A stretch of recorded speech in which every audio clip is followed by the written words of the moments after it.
15 years ago, Mason Calder was nothing more than a poor single father who spotted a homeless girl shivering under the awning of a bus station and decided to take her home. He gave her his last name, gave her a bed, and gave her a reason to believe the world still held decent people. 15 years later, that same man was dragged into a courtroom, branded a fraud, and told he was about to lose a $900 million empire. But when the doors of the courtroom finally swung open, the little girl from that rainy night walked in, wearing a lawyer's suit. If stories of quiet loyalty and breathless courtroom reversals are what you love, press subscribe now and stay with us for the tale that comes next. The rain came down hard over Baltimore that night, the kind of cold spring downpour that turned the harbor into a sheet of hammered iron. Mason Calder had just finished a double shift at the port, and the smell of engine oil and sea salt still clung to his jacket like a second skin.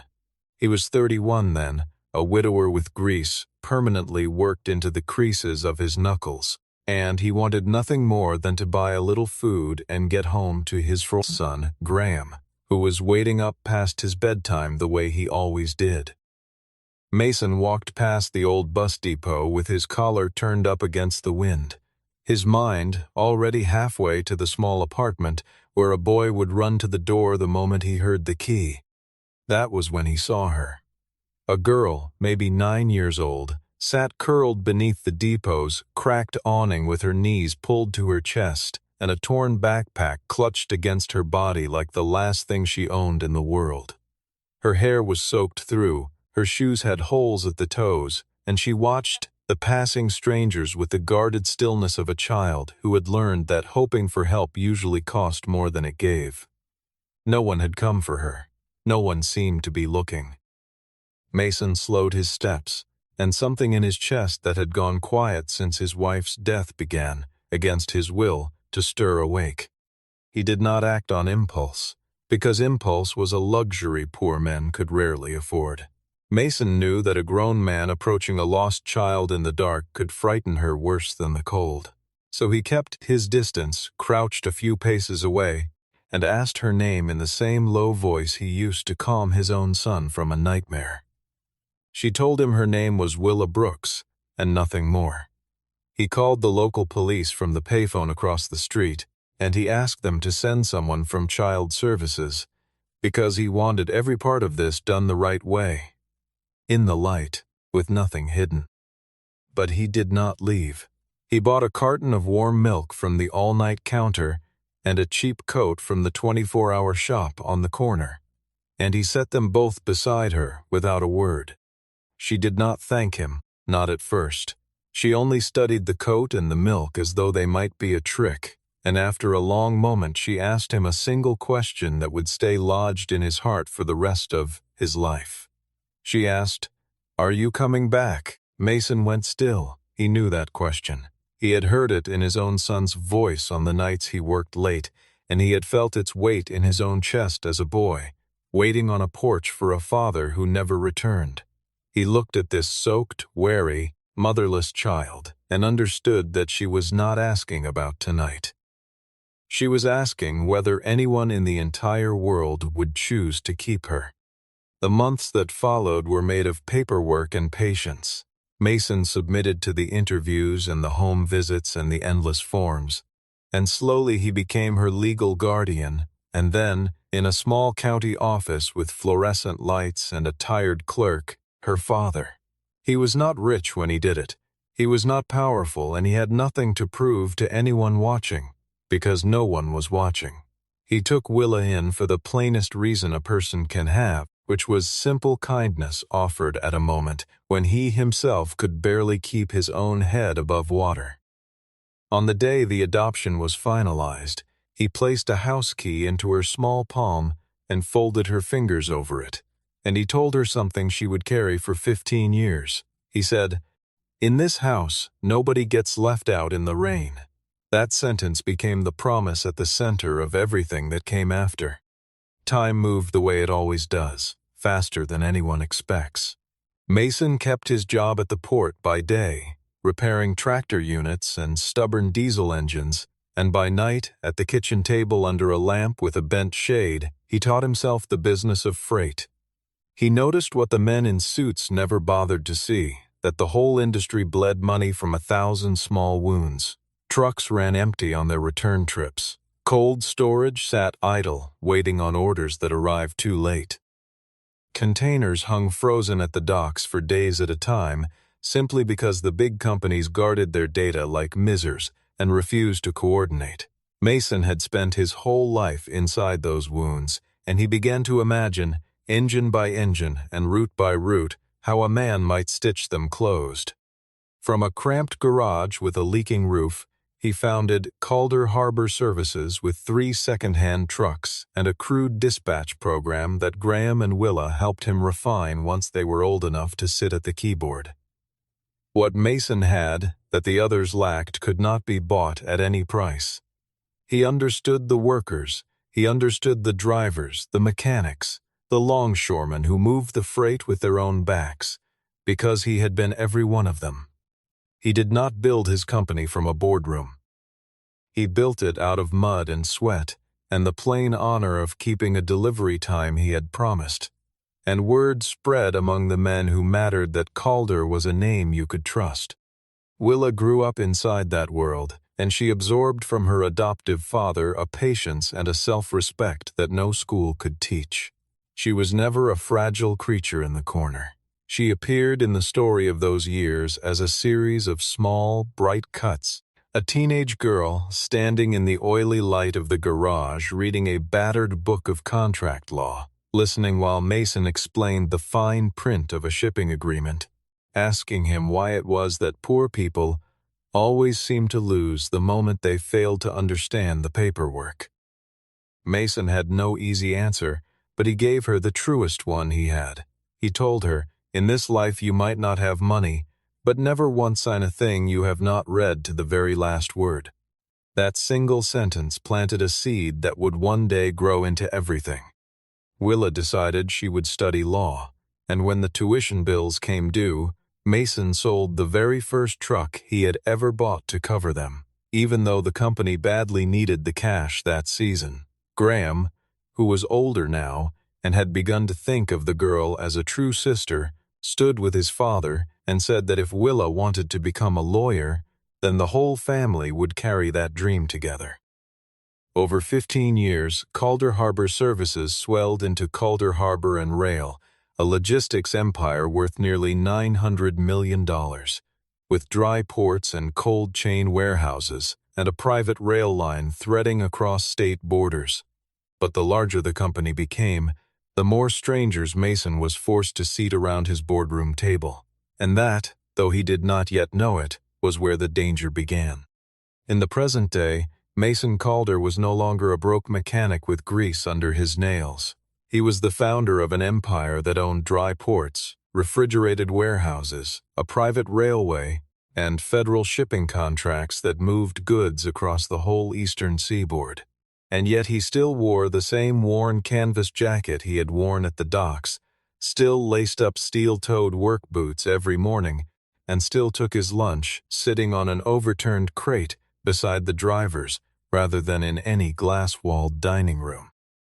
To the men who moved the freight, that simplicity made him a king worth following.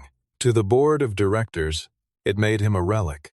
Barton Kingsley, the chairman of that board, had decided that a man who ate lunch with truckers was no longer fit to steer a corporation approaching $1 billion in value.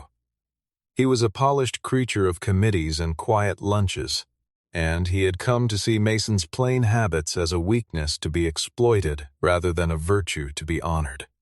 Kingsley formed a private alliance with Priscilla Van Dorn, the chief executive of Van Dorn Equity, a woman who came from old financial blood and wore her ambition the way other people wore perfume.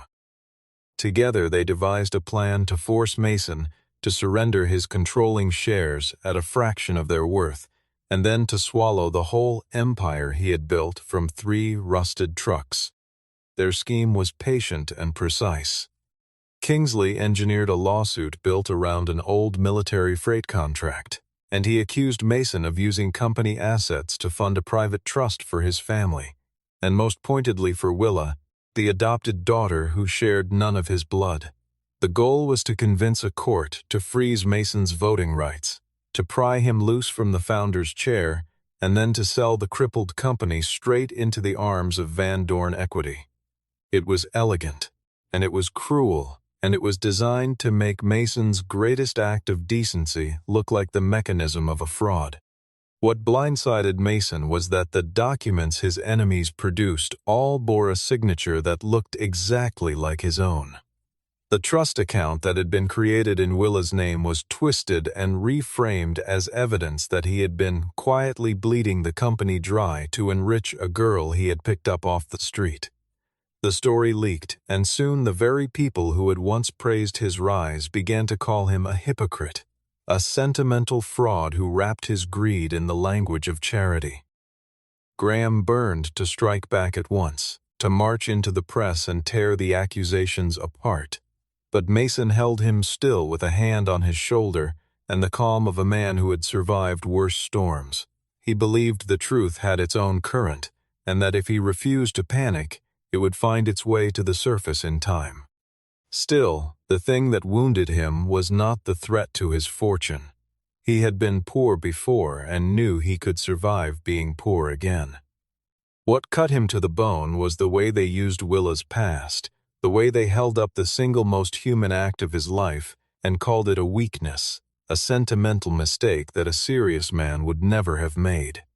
They spoke of the frightened girl under the awning as though she were a liability on a balance sheet, and they suggested that his love for her had rotted his judgment. On the final evening before it all came to a head, a courier arrived at Mason's door with a summons, and the notice made the timeline brutally clear. In 72 hours, a hearing would decide the fate of everything he had built. When the crisis broke open, everyone who loved Mason went looking for Willa. She had grown into a young attorney based in Washington, specializing in the tangled worlds of trust law and corporate fraud, precisely the fields that now threatened to consume her father. She was, by any measure, the one person alive most equipped to defend him. But at the exact hour Mason needed her most, Willa did not answer her phone. Her office said only that she was away. Her apartment sat dark. The messages went unreturned, and the silence stretched out like a held breath. That silence bred suspicion, and suspicion is a hungry thing. Had Willa turned her back on the man who raised her, choosing her career over the father whose name she carried? Had Van Dorn's money reached her first and bought her allegiance? Or was she hiding some secret of her own, some truth too dangerous to speak aloud? Barton Kingsley seized upon her absence like a gift and fed it to the press with a smooth and knowing sorrow. He told anyone who would listen that even Mason Calder's own adopted daughter would not stand up to defend him, and surely that told the world something rotten lived inside the Calder family. Priscilla Van Dorn, in a chilly interview delivered from a marble lobby, remarked that an empire could never be run on pity, and that sentiment had finally caught up with a foolish old man. Mason did not blame Willa. In the quiet of his study, he lifted an old photograph from his desk, a faded picture from a rainy night at a bus depot, and in it a small girl wore the cheap coat he had bought for her and stood beside a young Graham, smiling so faintly you had to know her to see it. He held the photograph a long time. Then he said to June Holloway, the loyal legal secretary who had stood by him for years, that Willa owed him nothing at all. He had not taken her in so that one day she would repay the debt.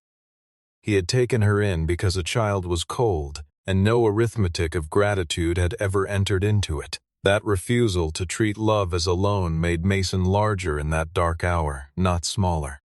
What no one in Baltimore knew was that Willa had not vanished out of fear or betrayal. She was hundreds of miles away, moving through the dim back rooms of an old law office, hunting for the original of a trust document that June Holloway had once been entrusted to keep safe. And in the course of that search, she had discovered something that changed the entire shape of the accusation. The fund standing in her name was not money that Mason had siphoned out of the company at all. It was a founder's protective trust, established long before Calder Harbor and Rail ever went public, built for the express purpose of shielding the company's founding principles from exactly the kind of predators now circling it. Late on the second night, in a records vault thick with dust and the smell of old paper, Willa found what she had come for. It was a sealed archival box, its edges frayed with age, and across the front in Mason's own careful hand were written words she read 3 times before she trusted them. The box was labeled, "For Willa Brooks Calder, when the court finally asks who owns the promise." She sat down on the cold floor with the box in her lap, and for the first time in 15 years, the frightened girl and the sharp young lawyer became the same person again.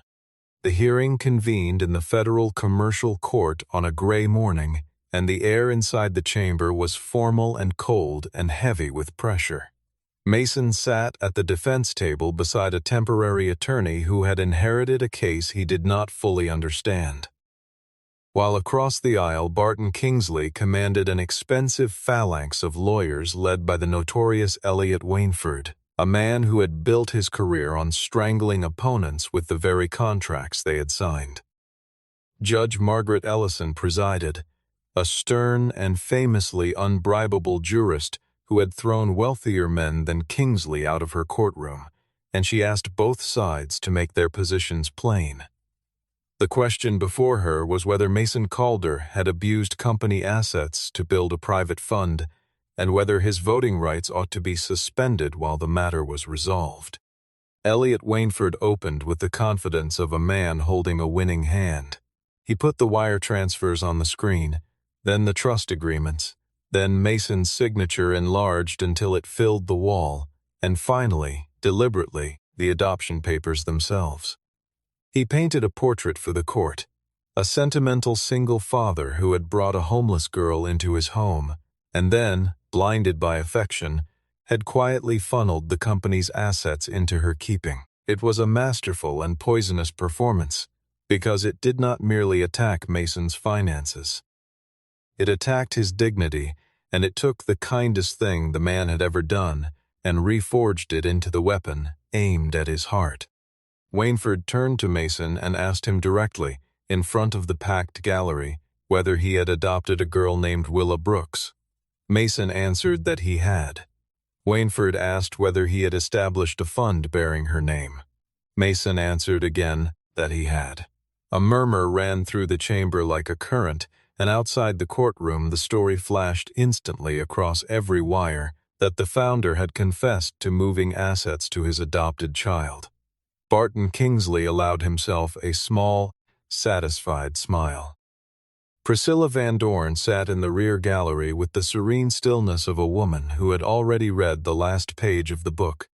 Mason's borrowed lawyer rose to explain that the trust was entirely lawful, that it had been created for legitimate purposes, but without the original terms in hand his words rang thin and defensive, and the judge's expression did not soften. The momentum in the room had shifted hard against the defense, and the machinery of the law began, slowly and inexorably, to move toward freezing Mason's control of his own company. Judge Ellison lifted her eyes from her papers and asked the question that would decide everything. She asked whether the defense had any further witnesses or documents to present. Mason's attorney fell silent. The heavy doors at the back of the courtroom stayed shut. Willa had not come. And then, in the exact moment the judge lifted her pen to sign a preliminary order, those doors swung open. A young woman in a dark tailored suit walked in with an old leather portfolio under her arm, and she did not hurry, and she did not look frightened, and she offered no flustered apology for the interruption.